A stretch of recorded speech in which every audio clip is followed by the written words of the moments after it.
എന്നെ സംബന്ധിച്ചിടത്തോളം എഴുത്തെന്ന് പറയുന്നത് വളരെ പെയിൻഫുൾ ആയിട്ടുള്ളൊരു കാര്യമാണ്. ശാരീരികമായിട്ട് പോലും ഞാൻ വലിയ വേദന അനുഭവിക്കുന്നുണ്ട് ഒരു എഴുത്തിൽ. മാനസികമായിട്ടുള്ള പീഡനം, സങ്കടം ഉണ്ടാവുമല്ലോ. അതുകൊണ്ട് കഴിയുന്നിടത്തോളം എഴുത്തിൽ നിന്ന് മാറി നിൽക്കാനാണ് ഞാൻ ആഗ്രഹിക്കാറുള്ളത്. ഇപ്പോൾ കുമാരനാശാനെയോ അല്ലെങ്കിൽ വൈലോപ്പിള്ളിയോ അങ്ങനെയുള്ളവരൊക്കെ ഞാൻ അങ്ങനെ വായിക്കുകയും ഒക്കെ സ്നേഹിക്കുകയും ചെയ്തിട്ടുണ്ട്. പക്ഷേ എൻ്റെ എഴുത്ത് ജീവിതത്തിലേക്ക് അവരാരും വലിയ സ്വാധീനം ചെലുത്തി കടന്നു വന്നിട്ടില്ല എന്നാണ് എനിക്ക് പറയാനുള്ളത്. ഇതുവരെ എഴുതിയ കവിതകൾ വരെ ഒരുപക്ഷെ എനിക്ക് ഉപേക്ഷിക്കാനും അതൊക്കെ അപ്രത്യക്ഷമാക്കാനായിട്ടാണ് എനിക്ക് ഇപ്പോഴത്തെ ആഗ്രഹം. എപ്പോഴും ഇന്നത്തേത് മാത്രമാക്കുക, ഭൂതകാലത്തിൽ അഭിരമിക്കാതിരിക്കുക എന്നുള്ളൊരു രീതിയാണ്. എന്നെ സംബന്ധിച്ചിടത്തോളം ധാരാളം വലിയ ഇടവേളകളിലൂടെ മാത്രമേ ഒരു കവിതയിൽ നിന്ന് മറ്റൊരു കവിതയിലേക്ക് എനിക്ക് പോകാൻ കഴിയുള്ളൂ. ഒരു കവിത എഴുതി കഴിഞ്ഞാൽ അനിശ്ചിതമായിട്ടുള്ളൊരു ആനന്ദ ലഹരിയിലായിരിക്കും ഞാൻ. അനിശ്ചിതമാണ്, ഒരിക്കലും ഇനിയൊരു കവിത എഴുതാൻ കഴിയില്ല എന്നുള്ള ഒരു ബോധ്യത്തിലാണ് ഞാൻ കുറേ കാലം നീണ്ടു നിൽക്കും. എഴുതിയ കവിതകളെക്കാൾ എഴുതാത്ത കവിതകളെയാണ് ഞാൻ കൂടുതൽ ഇഷ്ടപ്പെടുന്നത്. ഇതം പാരമിതം എന്ന് പറയുന്ന ആ ഒരു പുസ്തകം എനിക്ക് തോന്നുന്നു സാർ 26 വർഷങ്ങൾ കൊണ്ടാണ് അത് 33 വർഷം കൊണ്ടാണ് ആ കഥ എഴുതി പൂർത്തിയാക്കിയത്. അങ്ങനെ ഒരു ജനകീയമാക്കാൻ പറ്റിയ ഒരു തീമല്ല ഇത്. എന്നിട്ട് പോലും ആളുകൾ അത് സ്വീകരിച്ചു എന്നുള്ളത് വലിയ സംതൃപ്തി എനിക്ക് ഉണ്ടാക്കിയിട്ടുണ്ട്. ഇന്ന് ഞാനത് ആലോചിക്കുന്ന സമയത്ത് ഇതം പാരമിതം എന്ന നോവലിൻ്റെ അടിക്കുറിപ്പുകൾ മാത്രമാണ് എൻ്റെ മറ്റെല്ലാ പുസ്തകങ്ങളും എന്നാണ് എനിക്ക് തോന്നുന്നത്. സിനിമ സ്വപ്നം കാണുന്നവർക്ക് ചാവറ ഫിലിം സ്കൂൾ, കൊച്ചി. നമസ്കാരം, ലൈഫ് നെറ്റ് TV-യിലേക്ക് സ്വാഗതം. ഞാൻ അഞ്ജു എബ്രഹാം. ഇന്ന് നമ്മളോടൊപ്പമുള്ള ഒരുപാട് വിശേഷണങ്ങൾക്ക് അതീതനായ ഒരു മനുഷ്യനാണ്. അതായത് അദ്ദേഹം ഒരു കവിയാണ്, നിരൂപകനാണ്, പത്രാധിപരാണ്, അധ്യാപകനാണ്, സംവിധായകനാണ്, ഒരു യാത്രികനാണ്. കേരള സാഹിത്യ അക്കാദമി അവാർഡ് അടക്കമുള്ള ഒരുപാട് അവാർഡുകൾ വിൻ ചെയ്ത ഏറ്റവും ബഹുമാനപ്പെട്ട ശ്രീ BJ തമ്പി സാറാണ്. സ്വാഗതം സർ. നമസ്കാരം. എങ്ങനെയായിരുന്നു ആ എഴുത്തിൻ്റെ ലോകത്തേക്കുള്ള ഒരു വരവ്? എഴുത്ത് വളരെ ചെറുപ്പത്തിൽ തന്നെ എന്നിലേക്ക് പ്രവേശിച്ചു എന്ന് പറയാം. കാരണം ഞാൻ കവിത എഴുതുകയാണോ, കവിത എന്നെ തേടി വരികയാണോ എന്നുള്ളതിനെക്കുറിച്ച് എനിക്ക് തന്നെ ഇപ്പോഴും സംശയമുണ്ട്. വളരെ ചെറിയ പ്രായത്തിൽ തന്നെ എൻ്റെ കുട്ടിക്കാലത്ത് നമുക്ക് അവ്യക്തമായ രീതിയിൽ കവിതയെക്കുറിച്ച്, കവിതയുടെ ഒരു കരച്ചിൽ ഞാൻ കേട്ടിട്ടുണ്ട്. അജ്ഞാതമായിട്ടുള്ള ഒരു കുഞ്ഞിൻ്റെ കരച്ചിൽ പോലെയാണ് കവിതയിലേക്ക് ആദ്യം കയറി വരുന്നത്. പക്ഷേ സീരിയസ് ആയിട്ടുള്ള ഒരു എഴുത്ത് തുടങ്ങുന്ന കുറേ കാലത്തിന് ശേഷം ഞാൻ ഡിഗ്രിക്ക് പഠിക്കുന്ന സമയത്താണ് എൻ്റെ ആദ്യത്തെ കവിത എഴുതുന്നത്. അതൊരു യാത്രയിലൂടെ ഉണ്ടായൊരു കവിതയാണ്. അത് തച്ചനറിയാത്ത മരം എന്നാണ് ആ കവിതയുടെ പേര്. ആ ശീർഷകം പറയുന്നത് പോലെ തന്നെ എല്ലാത്തിനും അജ്ഞാതമായിട്ടുള്ള ഒരു മിസ്റ്ററിയാണ് അതിനകത്ത് പറയുന്നത്. ഈ മിസ്റ്ററിയെ തുടർന്നുള്ള എൻ്റെ എഴുത്ത് ജീവിതത്തെ ആകെ സ്വാധീനിച്ചിട്ടുണ്ടെന്ന് വേണമെങ്കിൽ പറയാം. അതായത് ഞാൻ കർണാടകത്തിലെ ഒരു കാട്ടിലൂടെ യാത്ര ചെയ്യുന്ന സമയത്ത് ചെറുപ്പത്തിലെ, അപ്പോൾ അവിടെ കണ്ടിട്ടുള്ള ഒരു മരമുണ്ട്. വിചിത്ര രൂപത്തിലുള്ള ഒരു മരമാണ് അത്. അതിൻ്റെ ശിഖരങ്ങളായാലും അതിൻ്റെ ഇലകളായാലും എല്ലാം തന്നെ വളരെ വ്യത്യസ്തമാണ്. അപ്പം ഞാൻ അവരോടൊക്കെ ചോദിച്ചത് ഏത് മരമാണ്, ഏത് സ്പീഷീസിൽപ്പെട്ട മരമാണെന്ന് അന്ന് ഞാൻ ചോദിച്ചു. അവർക്ക് ആർക്കും അറിയാമായിരുന്നില്ല. അവിടുത്തെ തച്ചന്മാർക്ക് പോലും ആ മരത്തെക്കുറിച്ച് അറിയില്ല. അങ്ങനെയുള്ള ഒരു രഹസ്യ വൃക്ഷം, ആ വൃക്ഷം അങ്ങനെ നിൽക്കുന്നത് കൊണ്ട് അതിനെ എക്സ്പ്ലെയിൻ ചെയ്യാനായിട്ട് പലരും ശ്രമിച്ചു. അങ്ങനെയാണല്ലോ അറിവിനപ്പുറത്തേക്ക് ഒരു കാര്യം പോകുമ്പോഴേ നമ്മളങ്ങനെ കഥകൾ ഉണ്ടാക്കും. അതൊരു പുലിയുടെ രോമം വളർന്നുണ്ടായതാണ്, അങ്ങനെയുള്ള ഒരു കഥകളൊക്കെ ഉണ്ടാക്കും. അങ്ങനെയുള്ള ഒരു വിചിത്രമായിട്ടുള്ള ഒരു അത്ഭുത മരം, ആ മരത്തെക്കുറിച്ചാണ് ഞാൻ എൻ്റെ ആദ്യത്തെ കവിത ഞാൻ എഴുതുന്നത്. ഒരു മിസ്റ്ററിയാണ് ആ കവിതയുടെ ഒരു പ്രമേയമായിട്ട് വരുന്നത്. പിന്നീട് എഴുതുന്ന രചനകളിലൊക്കെ തന്നെ ഈ ഒരു രഹസ്യാത്മകത അല്ലെങ്കിൽ നിഗൂഢത നമുക്ക് തന്നെ പൂർണ്ണമായിട്ട് വിശദീകരിക്കാൻ പറ്റാത്ത ഒരംശം ഞാൻ എൻ്റെ എഴുത്തിൽ കൊണ്ടു നടന്നിട്ടുണ്ടെന്ന് ഇപ്പോൾ ഞാൻ ഓർക്കുമ്പോൾ പറയാൻ കഴിയും. തച്ചനറിയാത്ത മരമായിരുന്നല്ലോ ആദ്യത്തെ സൃഷ്ടി. അതിനു മുന്നേ എത്രയോ കവിതകൾ എഴുതിയിട്ടുണ്ടാവാം, അതൊന്നും പക്ഷെ പ്രസിദ്ധീകരിച്ചില്ല. അപ്പൊ അതൊക്കെ ഇപ്പോഴും സൂക്ഷിച്ചു വെച്ചിട്ടുണ്ട്? ഇല്ലില്ല, അതൊക്കെ അപ്പോൾ തന്നെ കളഞ്ഞു. ഇത് തന്നെ എനിക്ക് കളയണമെന്ന് എനിക്ക് ആഗ്രഹമുണ്ട്. ഇതുവരെ എഴുതിയ കവിതകൾ വരെ ഒരുപക്ഷെ എനിക്ക് ഉപേക്ഷിക്കാനും അതൊക്കെ അപ്രത്യക്ഷമാക്കാനായിട്ടാണ് എനിക്ക് ഇപ്പോഴത്തെ ആഗ്രഹം. കാരണം അത് കൊണ്ടു നടക്കേണ്ട ആവശ്യമില്ല. കാരണം എൻ്റെ ജീവിതത്തിൽ തന്നെ ഞാൻ ഈ ഒരു പുതിയ നോവൽ എഴുതുന്നതോട് കൂടിയിട്ട് ഞാൻ എല്ലാ അത്തരത്തിലുള്ള ഭാരങ്ങളും ഇറക്കി വയ്ക്കാനായിട്ടാണ് ഞാൻ ശ്രമിക്കുന്നത്. അത് ഞാൻ അധ്യാപകനായിരിക്കുന്ന സമയത്ത് ഇത് തന്നെയാണ് ഞാൻ ചെയ്തത്. കുറേയേറെ കാലം കേരളോർമ്മ കോളേജിൽ എന്ന് വെച്ചാൽ ഒരു 33 വർഷം. അത് കഴിഞ്ഞ് ഞാൻ ഇറങ്ങുന്ന സമയത്ത് ഞാനൊരു തീരുമാനം എടുത്തിട്ടുണ്ടായിരുന്നു. അതുവരെ പഠിച്ച കാര്യങ്ങൾ, അവിടുത്തെ സിദ്ധാന്തങ്ങൾ, അതൊക്കെ തന്നെ അൺലേൺ ചെയ്യണം, അതൊക്കെ കഴുകിക്കളയണം. അതിൻ്റെ ഭാരവും കൊണ്ട് പിന്നെ നമ്മൾ നടക്കാൻ പാടില്ല എന്ന് അന്നേ എനിക്കൊരു ആഗ്രഹമുണ്ട്. എപ്പോഴും ഇന്നത്തേത് മാത്രമാക്കുക, ഭൂതകാലത്തിൽ അഭിരമിക്കാതിരിക്കുക എന്നുള്ളതിൻ്റെ രീതിയാണ്. അപ്പോൾ അതുകൊണ്ട് ഈ തച്ചനറിയാത്ത മരത്തിന് മുമ്പ് എഴുതിയ എന്തെങ്കിലും വരികളുണ്ടെങ്കിൽ അതൊന്നും ഞാൻ ഓർക്കാൻ പോലും ആഗ്രഹിക്കുന്നില്ല. അപ്പം നമ്മുടെ ഒരു അറ്റ്മോസ്ഫിയറിൽ സാറിൻ്റെ ഫാമിലിയിൽ ആരെങ്കിലും ഇങ്ങനെ എഴുതുവോ, അല്ലെങ്കിൽ എന്തായിരുന്നു ആ ഒരു അപ്ബ്രിങ്ങിങ്ങിൽ ഒരു കവി ആവാനുള്ള ഒരു പ്രേരണ? അതിതൊന്നും ഉണ്ടായിരുന്നില്ല. എൻ്റെ വീടെന്ന് പറഞ്ഞാൽ അതൊരു യാഥാസ്ഥികമായിട്ടൊരു കത്തോലിക്ക വീടാണ്. അതിനകത്ത് അങ്ങനെയുള്ള യാതൊരു പുസ്തകങ്ങളൊന്നും തന്നെ ഉണ്ടായിരുന്നില്ല. ആകെയാണ് അമ്മ ഏതെങ്കിലും ഒരു കൊച്ചു പ്രാർത്ഥനാ പുസ്തകമോ ഒക്കെ വായിക്കുന്നതല്ലാതെ ഇതുമായി ബന്ധപ്പെട്ടിട്ടുള്ള യാതൊരു എഴുത്തുകാരനാകുക എന്നതിൻ്റെതായിട്ടുള്ള യാതൊരു പാരമ്പര്യ ചിഹ്നങ്ങളോ അതിൻ്റെ പ്രചോദനങ്ങളോ ഒന്നും തന്നെ എനിക്കുണ്ടായിരുന്നില്ല. അതാണ് വാസ്തവം. ഇതം പാരമിതം എന്ന് പറയുന്ന ആ ഒരു പുസ്തകം എനിക്ക് തോന്നുന്നു സാർ 26 വർഷങ്ങൾ കൊണ്ടാണ് 33 വർഷം കൊണ്ടാണ് ആ കഥ എഴുതി പൂർത്തിയാക്കിയത്.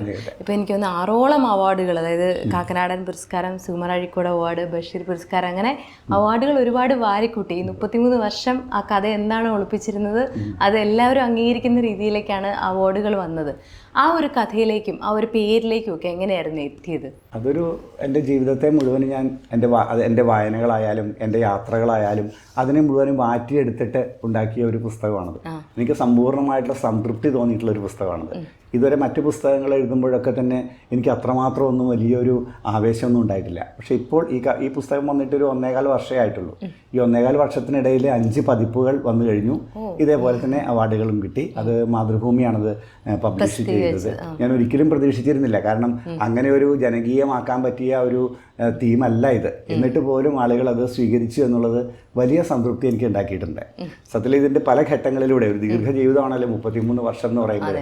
1990 എഴുതി എന്ന് വേണമെങ്കിൽ പറയാം. അത് എന്ന് വെച്ചാൽ ത്രൂ ഔട്ട് അത് തന്നെ എഴുതുക എന്നുള്ള അർത്ഥത്തിലല്ല, അതെൻ്റെ മനസ്സിലിങ്ങനെ കടന്നു പിടിച്ചിട്ടുണ്ടായിരുന്നു. അതിനിടയിലാണ് എൻ്റെ ഏതാണ്ട് ഒരു 25ഓളം പുസ്തകങ്ങൾ വന്നത്. 25ഓളം പുസ്തകങ്ങൾ വന്നു. ഇന്ന് ഞാനത് ആലോചിക്കുന്ന സമയത്ത് ഇതം പാരമിതം എന്ന നോവലിൻ്റെ അടിക്കുറിപ്പുകൾ മാത്രമാണ് എൻ്റെ മറ്റെല്ലാ പുസ്തകങ്ങളും എന്നാണ് എനിക്ക് തോന്നുന്നത്. പറയുമ്പോൾ അതൊക്കെ ശ്രദ്ധിക്കപ്പെടുകയും അത് പുരസ്കരിക്കപ്പെടുകയൊക്കെ ചെയ്തിട്ടുണ്ടെങ്കിൽ പോലും എനിക്ക് ഈ ഒരു പുസ്തകത്തിനെയാണ് ഞാൻ എൻ്റെ ഒരു പരമാവധിയിലേക്ക് കൊണ്ടുവന്ന് നിർത്തിയിരിക്കുന്നത് എന്ന് പറയാം. ഇതം പാരമിതം എന്നുള്ള വാക്കിൽ തന്നെ അതുണ്ട്. അത് ബിയോണ്ട്നെസ് എന്നാണ് അർത്ഥം. ഇതം എന്ന് വെച്ചാൽ നൗ, ഈ പാരമിതം എന്ന് വെച്ചാൽ ബിയോണ്ട്നെസ് എന്നാണ്. എല്ലാത്തിനും അപ്പുറത്ത്, എല്ലാ പരിധികൾക്കും എല്ലാ പരിമിതികൾക്കും അപ്പുറത്തേക്ക്, അനന്തതയിലേക്ക്, അപാരതയിലേക്കുള്ള ഒരു യാത്ര ആണ് അതിനകത്ത് സംഭവിച്ചിരിക്കുന്നത്. അത് ബുദ്ധൻ്റെ ഒരു വളരെ പ്രധാനപ്പെട്ട ഒരു കൺസെപ്റ്റാണ്. എൻ്റെ ജീവിതത്തിനകത്ത്, എഴുത്ത് ജീവിതത്തിലും വായനാ ജീവിതത്തിലും ഒക്കെ ബുദ്ധൻ വളരെ കാര്യമായിട്ട് തന്നെ സ്വാധീനിച്ചിട്ടുണ്ട്, എപ്പോഴും സ്വാധീനിച്ചിട്ടുണ്ട്. ഈ പുസ്തകം ഒരു ബുദ്ധ നോവൽ എന്ന് വേണമെങ്കിൽ പറയാം. അതിനകത്ത് ബുദ്ധൻ്റെ ശിഷ്യനായിട്ടുള്ള സാരിപുത്രൻ എന്ന് പറയുന്ന ശിഷ്യനുണ്ട്. അദ്ദേഹം ചോദിക്കുന്നുണ്ട് ജീവിതത്തിൻ്റെ അൾട്ടിമേറ്റ് ട്രൂത്ത് എന്താണെന്ന് ചോദിക്കുമ്പോൾ ആണ് ഈ പ്രജ്ഞാപാരമിതം എന്ന് പറയുന്ന ആ ഒരു സൂത്രം ബുദ്ധൻ പറയുന്നത്. അതെന്നെ വല്ലാതെ സ്വാധീനിച്ചു എന്ന് മാത്രമല്ല, ഈ കഥയ്ക്കകത്ത് വരുന്ന എല്ലാ കഥാപാത്രങ്ങളും ഈ പാരമിതാവസ്ഥകളിലേക്ക് യാത്ര ചെയ്യുന്നവരാണ്. ഇതിനകത്തെ പ്രധാന കഥാപാത്രം ലെവിനാണ്. ലെവിൻ മാത്രമല്ല, മറ്റു കഥാപാത്രങ്ങളും ഒക്കെ തന്നെ ഈ പാരമിതാവസ്ഥയിലേക്ക് യാത്ര ചെയ്യുന്ന കഥാപാത്രങ്ങളായിട്ടാണ് ഞാൻ സങ്കല്പിച്ചിരിക്കുന്നത്. നഗ്നൻ എന്ന് പറയുന്ന ഒരു കവിത മുന്നേ പ്രസിദ്ധീകരിച്ചിട്ടുണ്ടായിരുന്നു. അപ്പം അതിലെ ഒരു ത്രെഡാണ് ഇതം പാരമിതം എന്ന രീതിയിൽ ഡെവലപ്പ് ആയതെന്ന് എപ്പോഴെവിടേക്കോ വായിച്ചു. അപ്പം അതെങ്ങനെയായിരുന്നു? അത് തീർച്ചയായിട്ടും ശരിക്കും നഗ്നൻ എന്ന് പറയുന്ന കവിത ഞാൻ 1990 എഴുതിയ കവിതയാണത്. ആ കവിത ശരിക്കും പറഞ്ഞാൽ അന്നത്തെ നിലയ്ക്ക് വളരെയേറെ ശ്രദ്ധിക്കപ്പെടുകയും അതിന് അബുദാബി ശക്തി അവാർഡ് ഉൾപ്പെടെയുള്ള ഒരുപാട് അവാർഡുകൾ കിട്ടുകയൊക്കെ ചെയ്തിട്ടുണ്ട്. പക്ഷേ എനിക്കെന്തോ ആ കവിത അപര്യാപ്തമാണെന്ന് തോന്നി. അതിൽ എൻ്റെ ഞാൻ പറയാൻ ആഗ്രഹിച്ച കാര്യങ്ങളൊന്നും മുഴുവനായിട്ട് വരുന്നില്ല. 10-25 വരികളിൽ അത് വരില്ല. അപ്പോൾ അതുകൊണ്ട് അതിനെ വിപുലീകരിക്കണമെന്ന് അന്നേ തന്നെ ഞാൻ തീരുമാനിച്ചതാണ്. പിന്നീട് കഥാപാത്രങ്ങളെ കൊണ്ടുവരുന്നു, ഭൂമിശാസ്ത്രങ്ങൾ ഉണ്ടാവുന്നു, പല യാത്രകൾ വരുന്നു, പല ഗുരുക്കളുമായിട്ട് ബന്ധപ്പെടുന്നു. അതിങ്ങനെ ദീർഘകാലം കൊണ്ട് അതിങ്ങനെ വളർന്ന് ചുരുൾ നിവർന്ന് വരികയാണ് സത്യത്തിൽ ചെയ്തത്. നഗ്നനിൽ നിന്നാണ് ഇതം പാരമിതത്തിലേക്ക് ഞാൻ എൻ്റെ യാത്ര പോകുന്നത്. ഹൗവ മുലപ്പാൽ കുടിക്കുന്നു, അല്ലെ നഗ്നൻ, തച്ചനറിയാത്ത മരം, പേരുകളിൽ തന്നെ ഒരു വ്യത്യസ്തതയുണ്ട്. അത് നമ്മളൊരു കവിത എഴുതുമ്പോൾ തന്നെ, അല്ലെ ഒരു കഥ ഫോം ചെയ്യുമ്പോൾ തന്നെ ആ ഒരു പേരിലേക്ക് എത്തുമോ, അതോ ഒരുപാട് ആലോചിച്ചെടുക്കുന്ന ഒരു കാര്യമാണോ അതൊരു പേരിൻ്റെ സെലക്ഷൻ? കവിത എന്ന് പറയുന്നത് പൂർണ്ണമായിട്ടും ആസൂത്രണം കൊണ്ടുണ്ടാവുന്ന ഒന്നല്ല, പ്ലാനിങ് മാത്രം നടക്കുന്ന ഒരു കാര്യമല്ല. അതിനകത്തൊരു ഹാപ്പനിങ് ഉണ്ട്. അതായത് അത് സംഭവിച്ചുകൊണ്ടിരിക്കും. അത് എഴുതിക്കൊണ്ടിരിക്കുന്നതിനിടയിലും ഒക്കെ തന്നെ അതിൻ്റെ ജൈവികതയാണ് ഒരു കവിതയുടെ അല്ലെങ്കിൽ ഒരു എഴുത്തിൻ്റെ ഒരു ഏറ്റവും പ്രധാനപ്പെട്ട കാര്യം. പൂർണ്ണമായിട്ട് ആസൂത്രണം ചെയ്ത് ചിട്ടപ്പെടുത്തി മുൻകൂട്ടി ഉണ്ടാക്കിയ ഒരു രീതിയിൽ നമുക്ക് എഴുതുകയാണെങ്കിൽ അതിന് വളരെ യാന്ത്രികമായി പോകുന്നുള്ളൊരു കുഴപ്പമുണ്ട്. തീർച്ചയായിട്ടും എൻ്റെ കവിതകളുടെയൊക്കെ എൻ്റെ രചനകളെല്ലാം തന്നെ സത്യത്തിൽ അതിൻ്റെ പേരുകളെല്ലാം ഉണ്ടാകുന്നത് കവിത എഴുതിയതിന് ശേഷമാണ്, രചനകൾക്ക് ശേഷമാണ് ഉണ്ടാകുന്നത്. ഇപ്പോൾ ഇതം പാരമിതത്തെ നോക്കുകയാണെങ്കിൽ അത് ഞാൻ ഈ കാലത്തിനിടയിൽ 3-4 പേരുകൾ അതിന് ആദ്യം ഇട്ട പേര് 33 എന്നുള്ളൊരു പേരാണ് ഇട്ടത്. കാരണം 33 അതിനകത്തൊരു മാന്ത്രിക സംഖ്യയായിട്ട് നിൽക്കുന്നത്. അതുകൊണ്ട് പിന്നെ കഥാപാത്രത്തിന് 33 വയസ്സാണ്, 33 അധ്യായങ്ങളാണ് ഈ പുസ്തകത്തിനുള്ളത്, 33 കഥാപാത്രങ്ങളാണുള്ളത്. ഇങ്ങനെ പല രീതിയിലും 33 എന്ന് പറയുന്നത് ഈ നോവലിൻ്റെ ഒരു അനിവാര്യമായിട്ടുള്ളൊരു കാര്യമാണ്. അപ്പോൾ എനിക്ക് തോന്നി അതൊരു പ്രത്യേകതയുള്ളൊരു പേരുമായിരിക്കുമല്ലോ എന്ന് വിചാരിച്ച് 33 എന്ന് ഈ നോവലിന് ഞാൻ പേരിട്ടു. പക്ഷെ അവിടെ അത് നിന്നില്ല. പിന്നെ ഞാൻ അതിന് പേരിട്ടത് നദിയുടെ നിഴൽ എന്നുള്ളൊരു പേരാണ്. കാരണം നദികൾ പല വിധത്തിൽ ജലസാന്നിധ്യം ഈ നോവലിനകത്ത് നിറയുണ്ട്. അതിങ്ങനെ വായിച്ചുകൊണ്ട് ഞാൻ പേരുകൾ മാറുന്നതിനെ കുറിച്ച് പറയാൻ വേണ്ടിയിട്ടാണ്. അപ്പോൾ ഈ നദിയുടേതായിട്ടുള്ള സ്വഭാവങ്ങൾ ഈ നോവലിനകത്ത് നിൽക്കുന്നുണ്ട്. നദി എല്ലാത്തിനെയും ശുദ്ധീകരിക്കുന്നു, അത് ഒഴുക്കാണ്, ചലനമാണ്, എല്ലാത്തിനെയും സ്വീകരിക്കുന്നു, എല്ലാത്തിനെയും തണുപ്പിക്കുന്നു. ഇങ്ങനെ നദിക്ക് ഒരുപാട് അത്തരത്തിലുള്ള ഗുണങ്ങളുണ്ടല്ലോ. മാത്രമല്ല ഈ കഥാപാത്രങ്ങളിൽ പലരും അവരുടെ മനസ്സിനകത്തൊരു നദിയെ വഹിക്കുന്നുണ്ട്, സൂക്ഷിക്കുന്നുണ്ട്. മറ്റുള്ളവരെ അത്രയും തണുപ്പിക്കാനും ശുദ്ധീകരിക്കാനും പറ്റുന്ന കഥാപാത്രങ്ങളുമാണ്. അങ്ങനെ ആ പേരെനിക്ക് വളരെ ഇഷ്ടപ്പെട്ട പേരാണ്. ഷാഡോ ഓഫ് ദ റിവർ എന്ന് പറയുന്നൊരു പേരാണ് ഞാനിട്ടത്. അതും മാറിക്കഴിഞ്ഞിട്ടാണ് ഇതം പാരമിതത്തിലേക്ക് എത്തിച്ചേരുന്നത്. ഇതേപോലെ തന്നെയാണ് മറ്റ് കൃതികളിലും പേരുകൾ ഇങ്ങനെ ഉണ്ടായി വരുന്നത് എന്ന് പറയാം. ഇപ്പൊ ഹൗവ മുലപ്പാൽ കുടിക്കുന്നു എന്നുള്ള പേര് സത്യത്തിൽ വളരെ വിചിത്രമായിട്ടുള്ള ഒരു പേരാണ്. അമ്മ അങ്ങനെ ഹൗവ ഒരിക്കലും മുല കുടിച്ചിട്ടില്ല. അമ്മ ഒരു മദർലെസ് ചൈൽഡാണ്, അമ്മയില്ലാത്ത കുട്ടിയാണ്. ബാല്യകൗമാരങ്ങളൊന്നുമില്ല. ജനിക്കുമ്പോൾ തന്നെ ഒരു യൗവനത്തിൽ ജനിച്ചൊരു സ്ത്രീയാണ്. അപ്പം അങ്ങനെയുള്ള ഒരു സ്ത്രീയാണ് ഹൗവ. ഹൗവയിലേക്കും അമ്മയുടേതായിട്ടുള്ള ഒരു വലിയ ദാഹം ഉണ്ട് എന്നാണ് ഞാൻ പറയാൻ ശ്രമിക്കുന്നത്. അല്ലെങ്കിൽ ഈ ഒരു ദൈവസങ്കല്പത്തിൽ തന്നെ അത് ഉണ്ട്. നെഞ്ചിലൽപ്പം മാംസവുമായി കുളിർ ഗന്ധത്തിൽ ദൈവമേ നീ ഒരു പെണ്ണായിരുന്നെങ്കിൽ എന്നുള്ള ഒരു കൺസെപ്റ്റ് അതിനകത്ത് വെക്കുന്നുണ്ട്. അപ്പോൾ ഒരു സ്ത്രൈണ ആത്മീയത അല്ലെങ്കിൽ ദൈവത്തെ ഒരു പെണ്ണായി കാണുക എന്ന് പറയുന്ന ഒരു സങ്കല്പം അതിനകത്തുണ്ട്. അങ്ങനെയാണ് ഹൗവ മുലപ്പാൽ കുടിക്കുന്നു എന്ന് പറയുന്ന പേരുണ്ടാകുന്നത്. ഇപ്പം ഇതം പാരമിതം ഇങ്ങനെ നീണ്ട വർഷങ്ങൾ പോകുന്നു, പാരലലി വേറെ കവിതകൾ എഴുതുന്നു. അതിൻ്റെ ഒരു പ്രോസസ്സ് എങ്ങനെയാണ്? ഇപ്പോൾ ഒരു കവിത എഴുതി കഴിഞ്ഞാണോ അടുത്തതിലേക്ക് കിടക്കുന്നത്? ഒരേ സമയം പലത് എഴുതാൻ പറ്റുമോ? ഒരിക്കലും പറ്റില്ല. എന്നെ സംബന്ധിച്ചിടത്തോളം ധാരാളം വലിയ ഇടവേളകളിലൂടെ മാത്രമേ ഒരു കവിതയിൽ നിന്ന് മറ്റൊരു കവിതയിലേക്ക് എനിക്ക് പോകാൻ കഴിയുള്ളൂ. ഒരു കവിത എഴുതി കഴിഞ്ഞാൽ അനിശ്ചിതമായിട്ടുള്ള ഒരു ആനന്ദ ലഹരിയിലായിരിക്കും ഞാൻ. അനിശ്ചിതമാണ്, ഒരിക്കലും ഇനിയൊരു കവിത എഴുതാൻ കഴിയില്ല എന്നുള്ള ഒരു ബോധ്യത്തിലാണ് ഞാൻ കുറേ കാലം നീണ്ടു നിൽക്കും. കാരണം ഇത്രയും കാലത്തെ എൻ്റെ ജീവിതത്തിനകത്ത് ഞാൻ ആകെ കൂടി എഴുതിയ കവിത എന്ന് പറയുന്ന ഒരു 65-70 കവിതകൾ മാത്രമാണ്. അത് ശരിക്കും പറഞ്ഞാൽ വലിയ അത്ഭുതമാണ് എല്ലാവർക്കും. കാരണം ഒരു വർഷം തന്നെ ഇത്രയും കവിതകൾ എഴുതുന്ന ആളുകൾ ഇപ്പോൾ സോഷ്യൽ മീഡിയയിലുണ്ട്. അപ്പോൾ ഈ 10-45 വർഷക്കാലത്തിനിടയിൽ എഴുതിയ ഈ 65 കവിതകളാണ് എനിക്ക് ഈ എന്താ പറയേണ്ടത്, ഒരു ചങ്ങാടം പോലെ എനിക്ക് പുറത്തേക്ക് കൊണ്ടുവരാനായിട്ട് ഞാൻ ശ്രമിച്ചുകൊണ്ടിരിക്കുന്നത്. അപ്പോൾ അതുകൊണ്ട് ധാരാളം ഇടവേളകളുണ്ട്. എഴുതിയ കവിതകളെക്കാൾ എഴുതാത്ത കവിതകളെയാണ് ഞാൻ കൂടുതൽ ഇഷ്ടപ്പെടുന്നത്. എഴുതാത്ത കവിതകൾ അത് ഒരുപാടുണ്ട്. എഴുതാത്ത കവിതകൾ മനസ്സിലൊരു ത്രെഡ് അത് എഴുതിയിട്ടില്ല, എഴുതാതെ കിടക്കുന്നതിന് പല കാരണങ്ങളെ കൊണ്ട് അതിങ്ങനെ എഴുതാതെ കിടക്കും. അങ്ങനെയുള്ള ധാരാളം കവിതകൾ വേറെയും കാണും. എൻ്റെ എഴുത്തുമുറിക്കകത്ത് ഈ എഴുതാത്ത കവിതകളെ കൊണ്ട് അതിങ്ങനെ നിറഞ്ഞു കിടക്കുന്ന പോലെ തോന്നും. എഴുതിയ കവിതകളെക്കാൾ എനിക്ക് ഇഷ്ടം ശരിക്കും പറഞ്ഞാൽ എഴുതാത്ത കവിതകളാണ്. എഴുത്തിന് അങ്ങനെ ഒരു ശീലമുണ്ട്. ഇപ്പോൾ അധ്യാപകനായിരുന്നു ഇത്രയും വർഷം, ഇപ്പോഴും എവിടെയൊക്കെ ഡീനായിട്ട് സർ വർക്ക് ചെയ്യുന്നുണ്ട്, ഉത്തരവാദിത്തങ്ങളുണ്ട്, അപ്പം എഡിറ്ററായിട്ടൊക്കെ വർക്ക് ചെയ്യുന്നുണ്ട്. അപ്പം എഴുതുന്നതിനൊരു സമയമുണ്ടോ? എങ്ങനെയാണ് ആ ഒരു ടൈം കണ്ടെത്തുന്നത്? അത് എഴുത്ത് വളരെ ഒരു മുന്തിയ രീതിയിൽ വന്നു കഴിഞ്ഞാൽ അതിനു മുമ്പ് അത് വളരെ ചെറിയ അളവിലാണ് ഉണ്ടാവും. അത് തീവ്രതയിലേക്ക് ആ എഴുത്ത് വന്നു കഴിഞ്ഞാൽ നമുക്ക് ലീവ് എടുക്കേണ്ടി വരും, അല്ലെങ്കിൽ നമുക്ക് ഏകാന്തതയിൽ വർക്ക് ചെയ്യേണ്ടി വരും. ഇങ്ങനെ കുറേയേറെ ദിവസങ്ങൾ. എന്നെ സംബന്ധിച്ചിടത്തോളം എഴുത്ത് എന്ന് പറയുന്നത് വളരെ പെയിൻഫുൾ ആയിട്ടുള്ള ഒരു കാര്യമാണ്. ശാരീരികമായിട്ട് പോലും ഞാൻ വളരെ വേദന അനുഭവിക്കുന്നുണ്ട് ഒരു എഴുത്തിൽ. മാനസികമായിട്ടുള്ള പീഡനം, സങ്കടം ഉണ്ടാവുമല്ലോ. ശരീരത്തിലും എനിക്ക് വലിയ ബുദ്ധിമുട്ടാണ് ഒരു കവിത എഴുതാൻ എന്ന് പറഞ്ഞാൽ. അതിന് പല കാരണങ്ങളെ കൊണ്ട് അതിൻ്റെ സമ്മർദ്ദങ്ങളുണ്ട്, മറ്റു പല കാരണങ്ങളും അതിനകത്ത് വരാറുണ്ട്. അതുകൊണ്ട് കഴിയുന്നിടത്തോളം എഴുത്തിൽ നിന്ന് മാറി നിൽക്കാനാണ് ഞാൻ ആഗ്രഹിക്കാറുള്ളത്. കുറേ കൂടി സമനിലയിൽ ജീവിക്കാനായിട്ട് ഏറ്റവും നല്ലത് എഴുതാതിരിക്കുകയാണ് എന്നുള്ളൊരു തോന്നലുകൂടിയുണ്ട്. അപ്പോൾ ഏറ്റവും അനിവാര്യമാകുന്ന ഒരു ഘട്ടത്തിൽ മാത്രമേ ഞാൻ എഴുത്തുമുറിയിലേക്ക് കടന്നു വരാറുള്ളൂ. ഇപ്പം മനുഷ്യബന്ധങ്ങളുടെ ഒരു കോംപ്ലക്സ് ആയിട്ടുള്ള കുറേ കാര്യങ്ങൾ സാറിൻ്റെ ഓരോ കഥാപാത്രങ്ങൾ എടുത്തു നോക്കുമ്പോഴും അതിൽ റിഫ്ലക്റ്റ് ചെയ്യുന്നുണ്ട്. എങ്ങനെയാണ് ഈ ക്യാരക്ടർ ഫോർമേഷൻസ് സംഭവിക്കാറുള്ളത്? അത് ഇപ്പം കവിതകളിലെ ക്യാരക്ടേഴ്സിനെ വെച്ചുകൊണ്ട് അധികം പറയാൻ പറ്റുമെന്ന് എനിക്ക് തോന്നുന്നില്ല. അതിനകത്ത് മൂർത്തമായിട്ടുള്ള ചില ആശയങ്ങളോ മറ്റു കാര്യങ്ങളോ ഉണ്ടാവും. എന്നാൽ അതിനകത്ത് കഥാപാത്രങ്ങളുണ്ട്. ഇപ്പം നഗ്നൻ എന്ന് പറയുന്ന ഒരു കഥാപാത്രമാണ്, ഹൗവ ഒരു കഥാപാത്രമാണ്. തീർച്ചയായിട്ടും അതെല്ലാം ഉണ്ട് ക്യാരക്ടറിൻ്റെ കാര്യത്തിൽ നോക്കുമ്പോൾ. ശരിക്കും പറയുകയാണെന്ന് വെച്ചാൽ ഒരു കഥാപാത്രം അത്യന്തം സങ്കീർണമായിട്ടുള്ള സംഘർഷഭരിതമായിട്ടുള്ള സന്നിഗ്ധമായിട്ടുള്ള അടുത്ത ഒരു സ്റ്റെപ്പ് വെക്കാനായിട്ട് വ്യക്തതയില്ലാത്ത ഒരു ഘട്ടത്തിൽ നിൽക്കുന്ന ഒരു മനുഷ്യനെയാണ്, ഒരു വ്യക്തിയാണ് ഞാൻ ഒരു കവിതയിലേക്ക് കൊണ്ടുവരുന്നത്. കാരണം എഴുത്ത് എന്ന് പറയുന്നത് നമ്മുടെ വ്യക്തതകളെ എഴുതാൻ വേണ്ടിയിട്ടുള്ളതല്ല, അവ്യക്തതകളെ എഴുതാൻ വേണ്ടിയിട്ടാണ്. നമ്മുടെ വിശ്വാസങ്ങളെ എഴുതാൻ വേണ്ടിയിട്ടല്ല, നമ്മുടെ അവിശ്വാസങ്ങളെ എഴുതാൻ വേണ്ടിയിട്ടാണ്. നമ്മുടെ ബോധ്യങ്ങളെയല്ല അത് എഴുതുന്നത്, നമ്മുടെ സന്നിഗ്ധതകളെയും സംശയങ്ങളെയുമാണ് ശരിക്കും എഴുതുന്നതെന്ന് വേണമെങ്കിൽ പറയാം. കാരണം ബോധ്യമുള്ളൊരു കാര്യം, പൂർണ്ണമായിട്ടും അറിയുന്നൊരു കാര്യം അത് എഴുതേണ്ട കാര്യമില്ല, അതിനകത്ത് പ്രത്യേകതകളൊന്നുമില്ല. പക്ഷേ അറിയാത്തൊരു കാര്യം, അവ്യക്തമായിട്ടുള്ളൊരു കാര്യത്തെയാണ് നമുക്ക് എഴുതേണ്ടത്. അതൊരു ചാലഞ്ചാണ് ശരിക്കും. അപ്പോൾ ഈ കഥാപാത്രങ്ങളെല്ലാം തന്നെ ഓരോരോ രീതികളിൽ ഇങ്ങനെ നിൽക്കുന്നവരാണ്. ഇപ്പോൾ നഗ്നൻ എന്ന് പറയുന്ന കവിത നോക്കുകയാണെങ്കിൽ അതിനകത്തെ കഥാപാത്രത്തെക്കുറിച്ച് ഞാൻ പറയാറുള്ളത് അതൊരു പരാജിതനായ യേശുവാണ് അതിനകത്ത് വരുന്നത്. അബോർട്ടഡ് ക്രൈസ്റ്റാണ്, ഭ്രൂണഹത്യ ചെയ്യപ്പെട്ട യേശു, പണി തീരാത്ത ഒരു യേശു, പൂർണ്ണമായില്ല.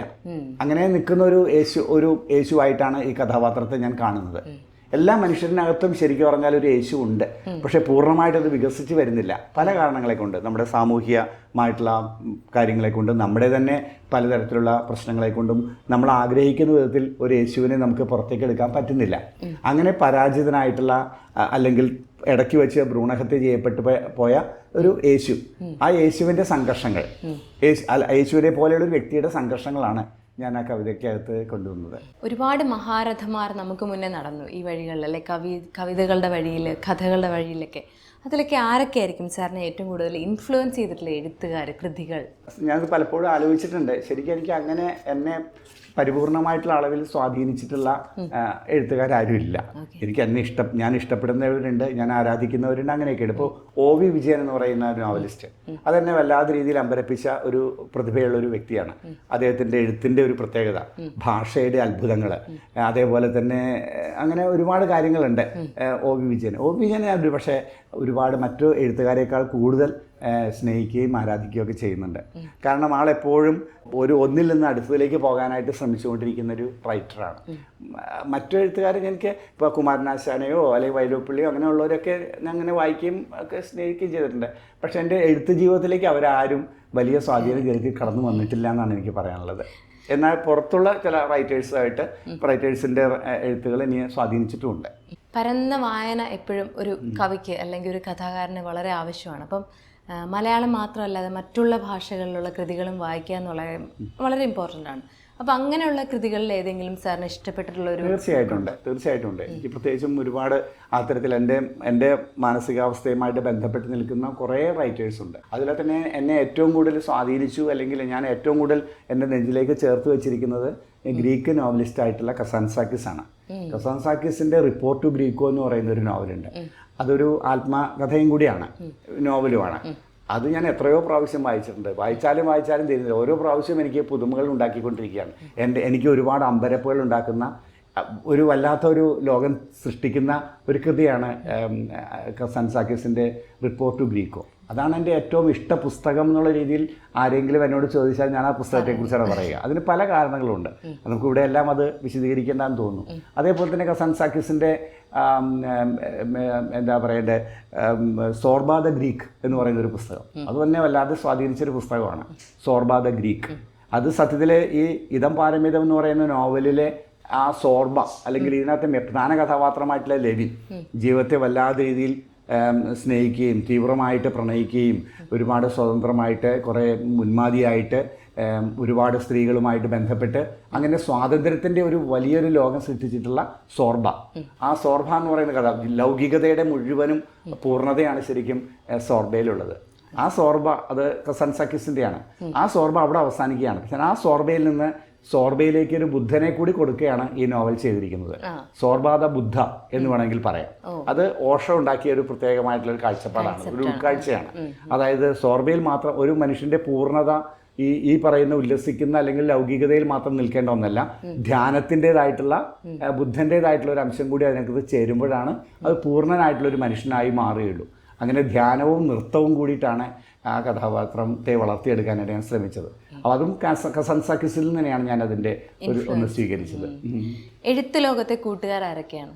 എഴുത്തിൻ്റെ ജീവിതത്തിലേക്ക് ഒരുപാട് പേര് കടന്നു വന്നിട്ടുണ്ടെങ്കിലും എഴുത്തിൻ്റെ തുടക്കത്തിൽ തന്നെ എന്നെ ഏറ്റവും കൂടുതൽ സ്വാധീനിക്കുക സ്നേഹിക്കുകയൊക്കെ ചെയ്തിട്ടുള്ളത് ബാലേന്ദ്രൻ ചുള്ളിക്കാടാണ്.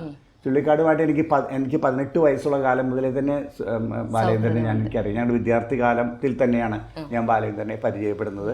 ആ പരിചയമാണ് ശരിക്കും എൻ്റെ എഴുത്തിനെ കൂടുതലായിട്ട് തീവ്രമാക്കിയത് എന്ന് വേണമെങ്കിൽ പറയാം. അന്ന് ഞങ്ങൾ അദ്ദേഹത്തിൻ്റെ ആദ്യത്തെ പുസ്തകം 18 കവിതകൾ എന്ന് പറയുന്നൊരു പുസ്തകമുണ്ട്. വിദ്യാർത്ഥിയായിരിക്കുന്ന സമയത്ത് എഴുതിയതാണ്. ഞാനും വിദ്യാർത്ഥിയായിരുന്നു. അപ്പോൾ ഞാൻ ആ പുസ്തകത്തിന് അവതാരിക എഴുതിയത് ഞാനാണ്. അത് വളരെ അത്ഭുതമായ കാര്യമാണ്. കാരണം ബാലേന്ദ്രൻ ചുള്ളിക്കാടിൻ്റെ ഒരുപാട് കവിതകൾ വന്നിട്ടുണ്ടെങ്കിലും 18 കവിതകളാണ് അദ്ദേഹത്തിന് ഏറ്റവും നല്ല പുസ്തകം എന്ന് പറയാറുണ്ട്.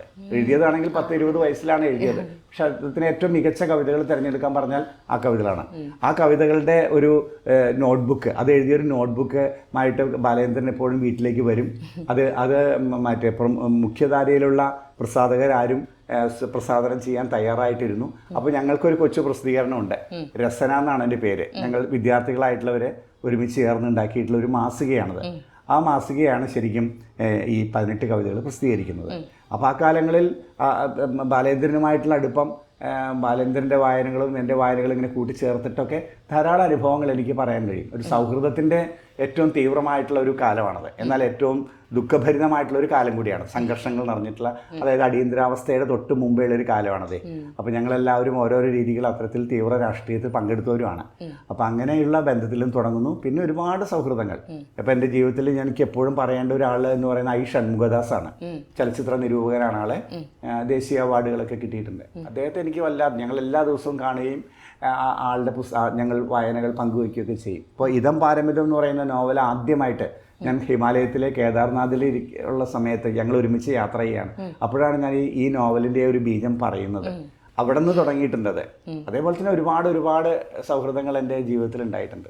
അപ്പോൾ ഞാൻ കേരളവർമ്മ കോളേജിൽ നിന്ന് പിരിഞ്ഞു പോരുന്ന സമയത്ത് അവിടുത്തെ കുട്ടികൾ ഉണ്ടാക്കിയൊരു പുസ്തകമുണ്ട്. ആ പുസ്തകം അവർ തന്നെ എഴുതിയതാണ്. 100 കുട്ടികൾ, എൻ്റെ വിദ്യാർത്ഥികൾ, പലപ്പോഴായിട്ടുള്ള ദീർഘകാലത്തെ അല്ലേ, ആ കുട്ടികൾ എന്നെ വിലയിരുത്തുന്ന, വിമർശിക്കുകയോ ഒക്കെ ചെയ്തിട്ടുള്ള ഒരു പുസ്തകം അവർ ഇറക്കി. അതിൻ്റെ പേര് തന്നെ സൗഹൃദങ്ങളുടെ ഒറ്റമരക്കാട് എന്നാണ്. സൗഹൃദങ്ങളുടെ ഒറ്റമരക്കാട്. സൗഹൃദം എൻ്റെ ജീവിതത്തിലെ ഏറ്റവും പ്രധാനമാണ്. മാത്രമല്ല ഈ നോവലിൽ തന്നെ ലെവിൻ എന്ന് പറയുന്ന കഥാപാത്രത്തിൻ്റെ അർത്ഥം തന്നെ, ലെവിൻ എന്നുള്ള പേരിൻ്റെ അർത്ഥം തന്നെ ഫ്രണ്ട്ലിനെസ് എന്നാണ്. സൗഹൃദം എന്നാണ് അതിനർത്ഥം. അതിൻ്റെ സൗഹൃദം എൻ്റെ ജീവിതത്തിന് മാറ്റാൻ പറ്റാത്ത രീതിയിൽ അത്രയും എൻ്റെ കൂടെ ഉണ്ട്. അപ്പോൾ ഇനിയും എഴുത്ത്, യാത്രകൾ, വിവരണങ്ങൾ, പോയംസ്, കൂടുതൽ കഥകൾ ഒക്കെ അങ്ങയിൽ നിന്ന് ഒരുപാട് ഉണ്ടാവട്ടെ. എല്ലാവിധ ആശംസകളും നേരുന്നു. ഞങ്ങളോടൊപ്പം ലൈഫ് നെറ്റ് ടിവിയോടൊപ്പം അല്പസമയം ചെലവഴിച്ചതിന് ഒരുപാട് നന്ദിയുണ്ട്. Thank you so much. Thank you. Cinema സ്വപ്നം കാണുന്നവർക്ക് ചാവറ ഫിലിം സ്കൂൾ, കൊച്ചി.